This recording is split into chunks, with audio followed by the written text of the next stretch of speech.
Hey guys, Noel here, and it is Tuesday, and before I go about my business for the rest of the day, I thought it would be fun for us to do a video game review for the video game section of the YouTube channel. If you follow the stream, this game will not be a stranger to you.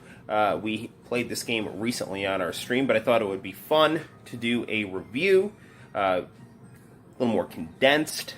There's not a lot of reviews for this game on YouTube as well. What game are we talking about? Well, it's a game for the PC Engine Mini, and it goes by the name of Ginga Fukei Densetsu Sapphire. So it is known as Sapphire for short.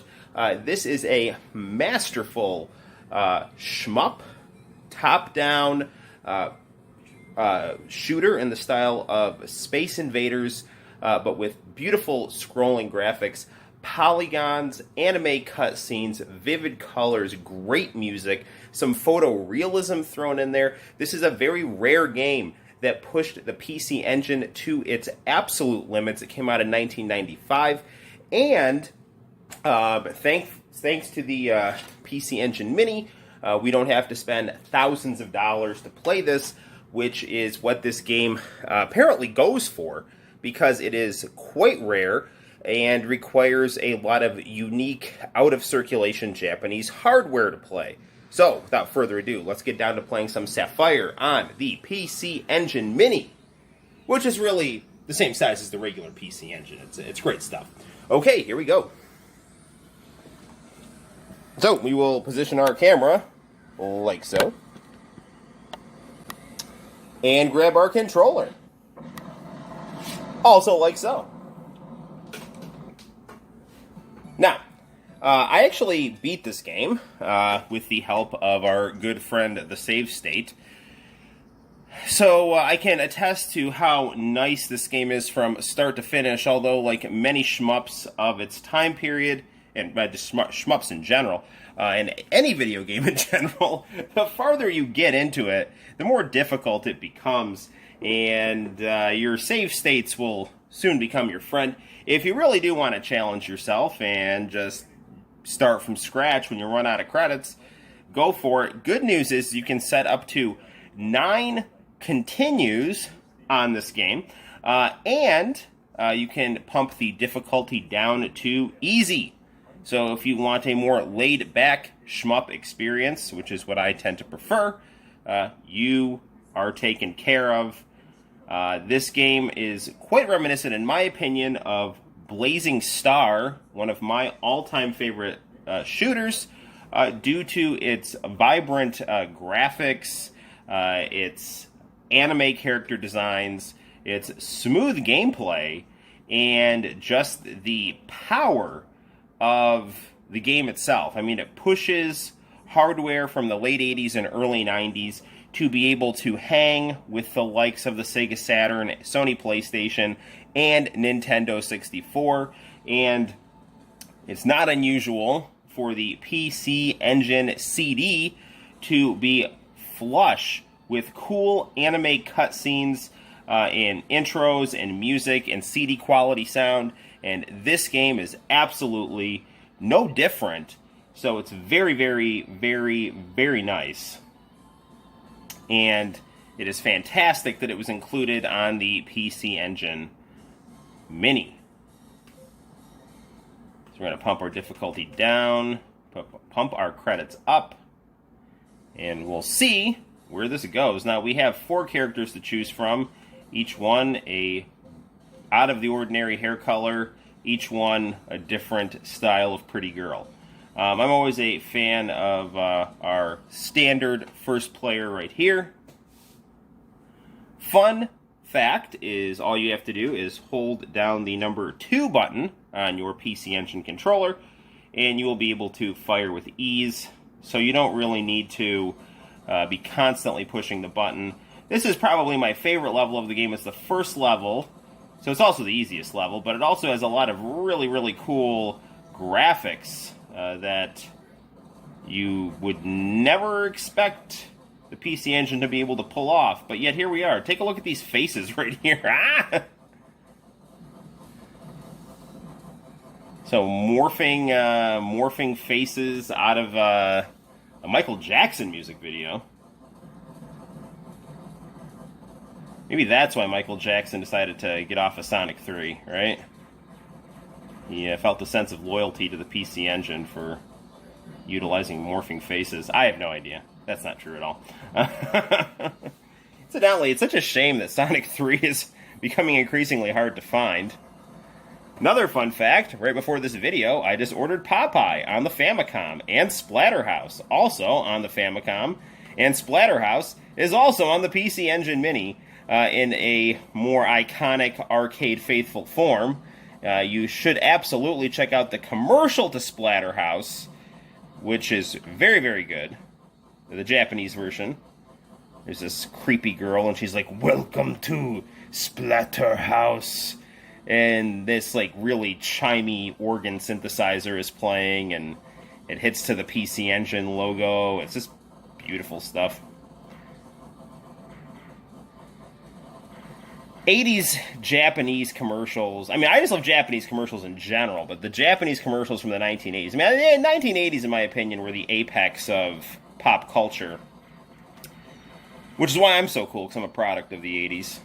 And my favorite logo for a Japanese video game company is the Konami logo. Konami!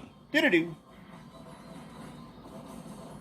As always, I encourage you to watch the Gajillionaire's YouTube channel for all kinds of cool Japanese commercials from Konami mixed into his documentary-style videos. Very cool stuff. I'm in the process of drawing a manga right now. So, it's actually, I'm having a very nice summer. Going back and forth between drawing manga, playing video games, hanging out with my 3-year-old. It's really about as good as it can get. Doing some boxing. Life is good. Warning, it's dangerous for you to come. That sounds more normal in Japanese. Alright. Need to work on our fast reflexes right here. Ooh.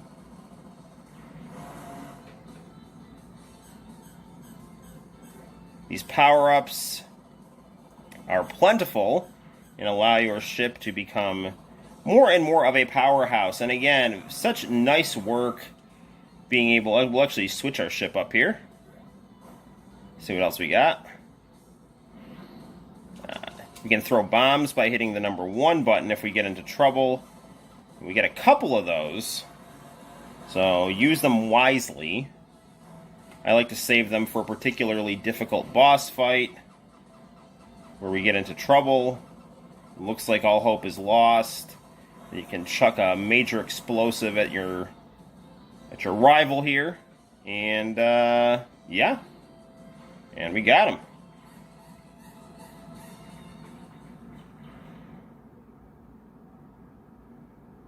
And that, my friends, was the first stage of Sapphire.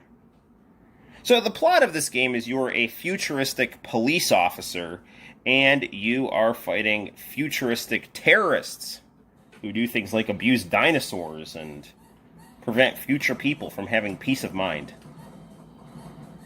This is all very true.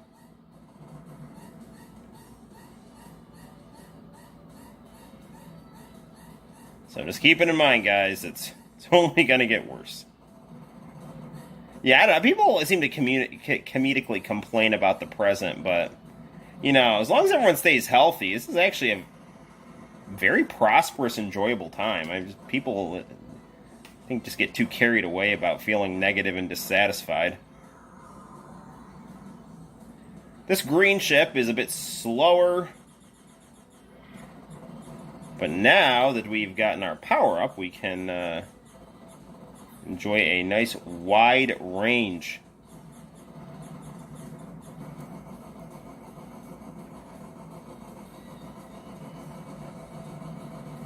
It's always, it's really interesting to see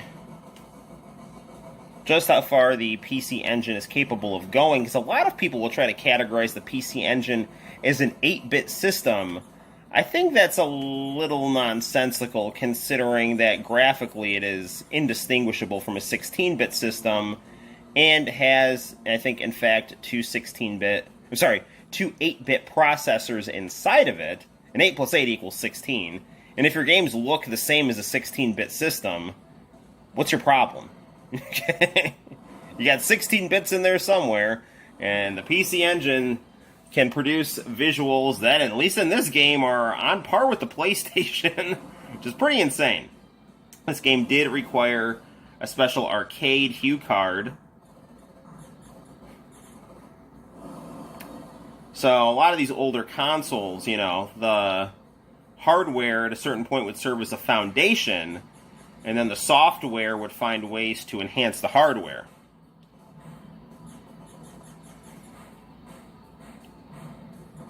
And people would obviously learn how to program for these consoles, and as time passed, you could just do more and more insane things with them. Vink from the Famicom Dojo, who has a very good live stream every Saturday morning from Japan. I accidentally just bought Pretty Sammy for the sake of Saturn from him. Anyway, he will every once in a while play some new Famicom games that would, came out in the last couple of years, and the lengths to which a system from 1983 can be pushed is still extremely impressive.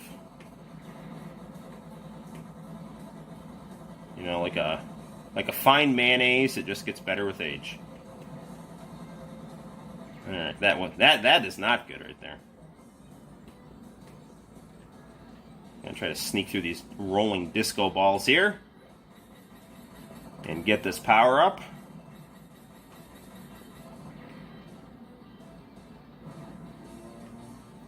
I know it's dangerous for me to go further, but I'm going to take on Dard, the Max Headroom-esque polygonal head that is shooting his dandruff at me as we speak. That's not good. Alright. After this guy, we'll wind down the review, because it's actually my turn to make pizza tonight, and I have to go buy pizza crust.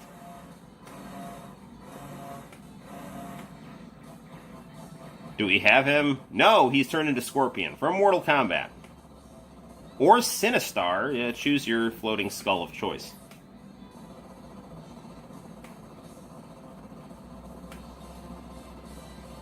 Ah, darn it.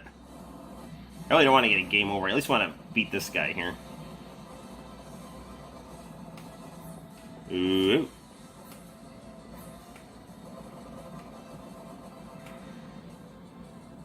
We're down to our last life here. I think we got him, though. As his head splits into halves and fire consumes everything, that seems to be a good sign that we have, in fact, beaten that level. And that, I think, will be a good place to end our review. So on a scale of 1 to 10, I give this game a 75. It is fantastic. It is Sapphire for the PC Engine CD.